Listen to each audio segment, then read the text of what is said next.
she was laying low for the better part of 2025 and then decided to make this one big move. This week, all eyes of the market are back on Washington's biggest investor. 2 million shares at $80 per share. Nancy Pelosi's first market move in months is turning heads not only for her gains, Analysts are now sending the stock toward 320. but what her interesting options play implies about this stock. Conviction must be really high for it to keep making higher highs because at the end of the day, she could have just sold those call options. MarketBeat's Gabriel Osorio-Mazilli shares what catalysts have Pelosi and many other members of Congress jumping all in to this American AI play.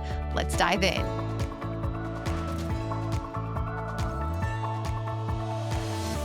Gabriel, so great to have you back on the show. And what is a really big week in the market for investors who like to keep an eye on what Congress is doing in the stock market. And everyone's favorite Congress member to follow, Nancy Pelosi, is finally back to making some market moves again. She really hasn't done anything in the market since January. Gabriel, take us through this massive move she made in the market. Right. So Nancy Pelosi has become one of those unorthodox indicators for investors. And recently, she decided to exercise up to 20,000 call options for Broadcom stock.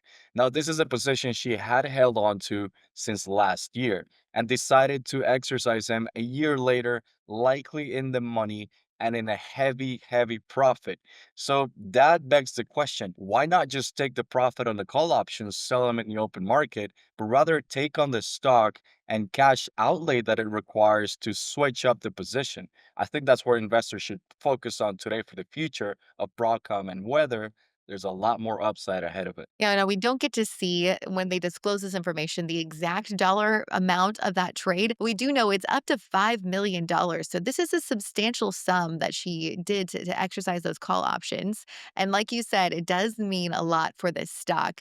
Let's just dive into a little bit about what might have made her invest in Broadcom in the first place back in 2024, and then continue to really double down on that position today. Well, if you go back to June of 2024, this is when the AI narrative really started taking off, when Nvidia, SMCI, and other such stocks started really rallying aggressively to end the year and then continue that momentum into 2025. But of course, there was the pending issue of tariff negotiations with China as Trump was set to come into office at the end of the year. So I think that, whether it was inside information, whether it was some other sort of insight.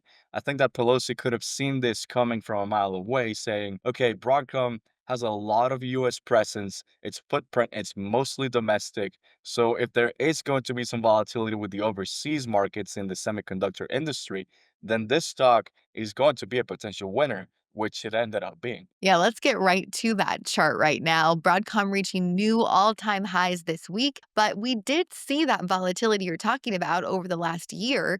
But right now, Broadcom stockholders are celebrating, and Nancy Pelosi is one of them. That's right. And that's the beauty of options trading, right? Or options investing in this sense, since the position was a year long.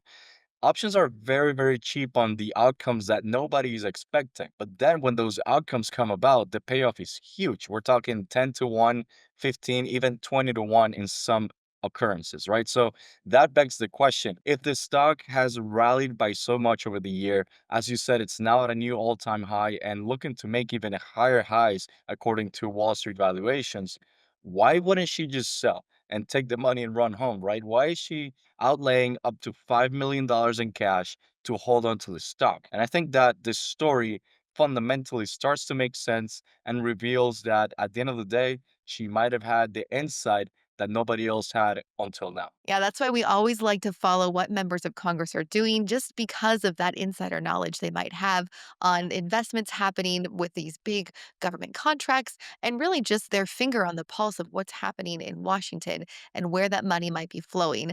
Broadcom seems like a natural winner, and she's not the only lawmaker making investments in this company. There's a lot of trades happening right now on Broadcom. That's right. It seems that whatever Nancy Pelosi knew about Broadcom is common knowledge now at Washington, as you said, because up to seven other Congress members started to buy Broadcom stock across 11 transactions, all happening over the past quarter alone. So I think that they knew something was happening even more recently than the year ago that Nancy Pelosi started buying. And if you look at the news, that is now common knowledge because President Trump announced a new $70 billion investment to onshore AI infrastructure, semiconductor manufacturing, and chip making supply chains for the United States. Whether that's a strategic play against the tariffs that are happening with China, whether that is a strategic point of view in order to keep the United States as the leadership role when it comes to the AI race, that's still up for debate. What isn't is the benefits that this will have for Broadcom. Now, there's also another benefit when it comes to the commodity markets, as Broadcom really is the key player when it comes to fiber optic and the copper solutions when it comes to infrastructure in the semiconductor industry. Now, I don't know if you noticed, but that new 50% tariff on copper sent the commodities price soaring. And I think that because of its scale, because of its size, I mean, it's a $1.3 trillion company, Broadcom. So for that size, that scale, and that footprint in the US, I think this is the company that's best positioned managing those input costs while also being able to keep its profit margins at a high level. So I think that when you combine the tariffs, when you combine the AI race, when you combine the new $70 billion investment, there are a lot of catalysts and a lot of reasons for Nancy Pelosi to exercise those options rather than just take the money and go home. I think she is seeing a potential higher ceiling for Broadcom coming up. Yeah, you just mentioned a lot of factors of why investors, why the market is so excited about this company right now. There's a lot of catalysts going for it. If you're looking for other momentum plays with a lot of growth potential, make sure to check out our free premium report on the next 7 blockbuster stocks for growth investors. There are some really great stocks in this list, and it is totally free to check out by scanning the QR code or clicking the link in the description of this video to get that report right now on MarketBeat.com. So, Gabriel, let's get back to Broadcom. What are analysts saying about how much further this stock could climb, knowing that it's already reached those new all time highs? Yeah, so when it comes to where analysts think that Broadcom stock could head next, there are some outliers, but I want us to focus first on the average, right? So the average consensus price is set for 292 per share, but that is yesterday's news. When it comes to early July 2025, companies like Mizuho and Oppenheimer, those analysts are now sending the stock toward 320, 315, that range, as far as valuations go, which is roughly a 12% upside from where the stock trades today. Now, keeping into account that a new all-time high is usually a trigger for other momentum long only managers, like fund managers in the institutional spectrum, those new buyers, that new momentum, and all the factors that we already know about for Broadcom could send the stock a little bit higher. And I think that's where HSBC analysts saw way ahead, as Nancy Pelosi did, when back in June 2025, they landed on a $400 per share price target. As you can see, that is a lot higher. And if it's realistic, which I think it is, you may see other analysts falling in as well. Yeah, that is quite a bit of upside for this stock and really exciting time for Broadcom investors. And I think that speaks a lot, not just what analysts say, but there's so much excitement about this future of this stock. It was enough to get a prolific trader like Nancy Pelosi to kind of come out of this trading freeze she's had since January. She's had no market moves at all since January. And then, almost 6 months later, she makes one big move, and that's on Broadcom. So I think that says a lot. I also want to go into the details of that move she made and just how much money she stands to gain from some of the success that Broadcom has seen. Right. So as you mentioned, she was laying low for the better part of 2025 and then decided to make this one big move. So of course, the conviction level must be high for Broadcom.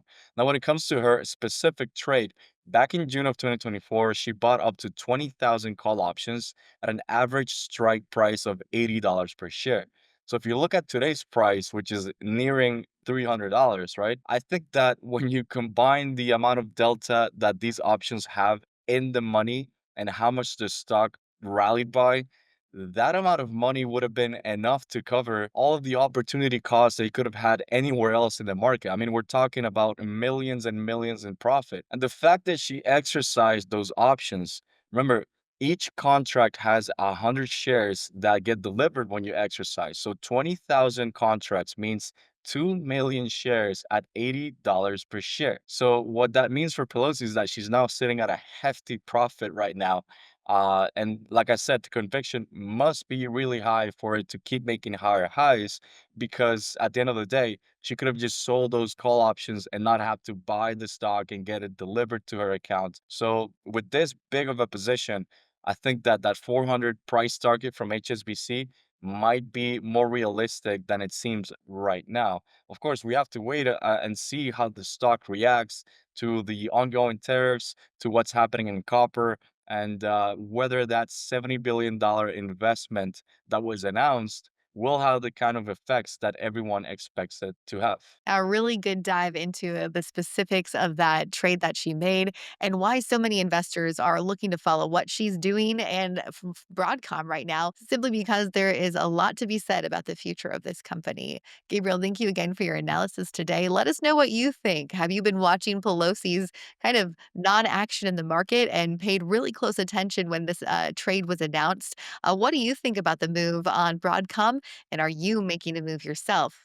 We'd love to hear from you in the comments, everyone. Thanks again for joining us. And as always, happy investing.